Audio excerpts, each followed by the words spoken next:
abatwara ibitaro vy'imfatakibanza hakuba abantu b'abashinga ntahe ngo baje hagati bumvirize bose yaba abanyamitahe bakuru n'abanyamitahe bafise bato bato bo bagiye ku ruhande w'abantu no kwita aba actionnaire bamwe baserukiye iyo sakabu bakabaha aho bakorera iwabo bakagirira hayo ma conference de presse abandi batavyemerewe eka n'ibintu bigayitse ariko kuko bategerezwa kuba ico twokwita impartial neutre et équitable ariko si iyo ngendo bariko barakoresha ubona rero ko bapfundikanije hamwe n'abo bagiriza mu gusubirira ministere publique no kwagiriza umuntu uko bishakiye atani ivyemezo bigaragaza biriho kanatsinda hari haciye umwaka bataravyerekana. Rero ishira hamwe kira ni société commerciale ibifise personnalité morale idategerezwa kwitiranywa n'ikintu c'umuntu umwe yo kwipfuza umunyamutaha umwe muto actionnaire minoritaire. Ishira hamwe kira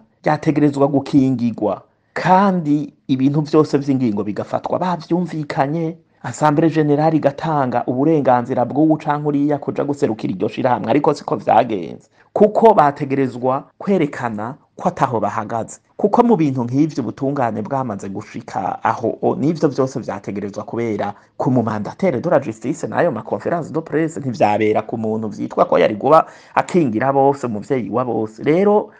irere position yakira nkuko twabivuze ntibategerezwa gushigikira canke uriya bategerezwa kureka ubutungane bukagira amatohoza yabwo bugakora gushika urubanza rube ntabanduka ico twita autorité de la chose juge. N'igihe hoba mu manza z'ivyaha habaye condamnation umwe bakamwagiriza ubutungane mpanavyaha ntibufise ububasha bwo gufata ingingo ngo buzishire mu nuco no kwita structure hiérarchique yishira hamwe rigengwa na tribunal de commerce mu gihe abo baburanye kuko uri karakurikizwa kuri ariko abazwa ku gatwe kiwe. Ni ibintu rero bitwereka ko bigoye kandi amategeko ikindi naco aratomoye ntashobora kureka umuntu umwe ngo abari waja kwitwarira uwundi muntu w'umu actionnaire wiwe atabubasha bifise la direction intérimaire ntifise la capacité d'ester en justice naho iriko yifatanya n'abanyamitahe basokabo mu kwikinga inyuma yabo. Ni ibintu rero bigoye gutahura.